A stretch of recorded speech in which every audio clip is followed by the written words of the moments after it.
নির্মাণকে কেন্দ্র করে সংঘর্ষ। মালদহের ভূতনির শঙ্করটোলা এলাকায় গ্রামবাসীদের উপর চড়াও হয় ঠিকাদার সংস্থার লোকজন ও রাস্তার কাজের সঙ্গে যুক্ত শ্রমিকেরা।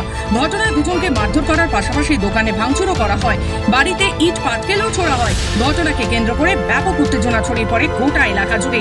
ঘটনার পর থেকেই বন্ধ রাস্তা নির্মাণের কাজ। পলাতক ঠিকাদারের সংস্থার লোকজন, জানা গেছে প্রায় 3.25 কোটি টাকা ব্যয়ে 2.67 কিলোমিটার রাস্তা কাজ শুরু হয়। যদিও এই রাস্তা নির্মাণ নিয়ে দীর্ঘদিন আগেই রাস্তা তৈরির নির্দেশ এলেও গ্রামবাসীদের বিভিন্ন অভিযোগের ভিত্তিতে রাস্তার কাজ বন্ধ ছিল। পরবর্তী সময় গ্রামের রাস্তা নির্মাণের জন্য হস্তক্ষেপ করে মানিকচকের বিধায়ক সাবিত্রী মিত্র।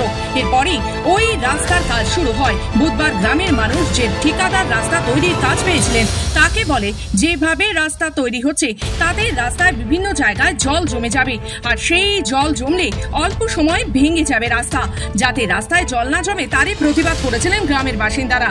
ঘটনায় ঠিকাদার সংস্থা গুন্ডা বাহিনী এক গ্রামবাসীকে মারধর শুরু করে। এমনকি ওই গ্রামবাসী তাদের হাত থেকে ছাড়া পেয়ে বাড়িতে গেলে ঠিকাদার সংস্থার গুন্ডা বাহিনী তার বাড়ি লক্ষ্য করে ইট পাটকেল ছুটতে থাকে। এরপরই গ্রামবাসীদের সঙ্গে ঠিকাদার সংস্থার গুন্ডা বাহিনী হাতাহাতি শুরু করে। গ্রামের বাসিন্দা সাদ্দাম আলীর কথা জানা যায়। বলেছি তোরা এখানে দুজনকে আমাদের মারতে লেগেছে। কি কিসের কাজ চলছে এখানে ঢালাই রাস্তা হচ্ছে। কি বলেছিলেন? তো বললো যে একটু উঁচু করে দে ভাই, জল বাঁধবে না। তোরা আর শুনলো না, টেম্পার দেখিয়ে কথা বলতে লাগলো। একজন এসে গলা ধরে ধাক্কা দিয়ে মারতে লাগলো। কারা? যারা মারছিল তারা কারা? লেবার গুলো। আবার ওখানে আমরা ছুটাতে গেছি, আবার আমাকেও ধরে ও মারতে লাগলো। কোন রকম ওখান থেকে বেরিয়ে এসেছি। বেরিয়ে আসার পরে দেখছি যে সবার হাতে পাথর। এই জায়গাতে মহিলা ছিল দুটো, শুরু করলো পাথর চালাতে আমার বাড়িতে। দোকানের এই জায়গাতে সব কাঁচটা ভেঙে আছে। কাদের চোট লেগেছে? চোট একটা আমার এখানে লেগেছে, একটা মহিলার পায়ে লেগেছে। দক্ষিণ মালদা জেলা বিজেপির সাধারণ সম্পাদক গৌরচন্দ্র মণ্ডল অভিযোগ করে বলেন, দপ্তর থেকে রাজেন মহরিলের বাড়ি হইতে গোপাল মণ্ডলের বাড়ি পর্যন্ত ঢালাই রাস্তা নির্মাণ কাজ চলছে, যার অ্যামাউন্ট হচ্ছে 2,67,65,909 টাকা, 2.67 কিলোমিটার। বারবার ওইখানকার লোকাল লোকের বিস্তর অভিযোগ নিম্নমানের কাজ করা হচ্ছে। কারণ এই সরকারের, এই দুর্নীতিবাজের সরকারের সমস্ত জায়গায় লুট করাই হচ্ছে উদ্দেশ্য। কাজ ভালো হলো মন্দ হলো কোনো ব্যাপার, এতে সরকারি আধিকারিক, এলাকার তৃণমূলের পঞ্চায়েত সমিতি বা জেলা পরিষদ বা সেখানকার এমএলএ সবাই জড়িয়ে থাকে। তাদের প্রত্যেকের পার্সেন্টেজ দিতে ঠিকাদারের ঘাম চুয়ে যায়।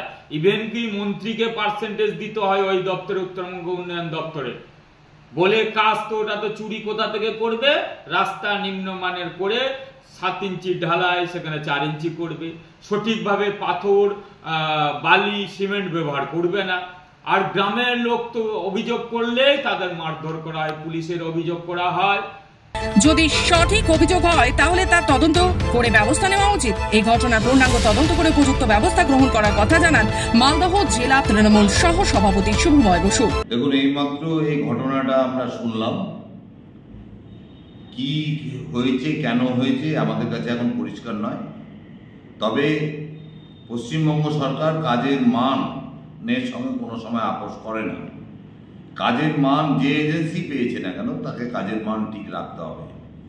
আর বিজেপি যেভাবে পরোক্ষে বিভিন্ন এজেন্সির সমর্থনে কথা বলছে, কোনো এজেন্সি যখন কাজ নেয় সব দেখে শুনেই নেয়। সুতরাং কাজের মান বজায় তার রাখা দরকার। আর ইঞ্জিনিয়ারদেরও দরকার কাজটা ঠিক মানের হয়েছে কিনা। যদি কোনো ভুল অভিযোগ গ্রামবাসী করে সেটা নিশ্চয়ই স্থানীয় জনপ্রতিনিধিদের সামনে সেটা ক্লিয়ার হওয়া উচিত। কিন্তু যদি সঠিক অভিযোগ হয় তার তদন্ত করে ব্যবস্থা নেওয়া উচিত বলে আমাদের দল মনে করে। মালদহ থেকে মাধব কুমার মণ্ডলের রিপোর্ট, খবর বাংলা।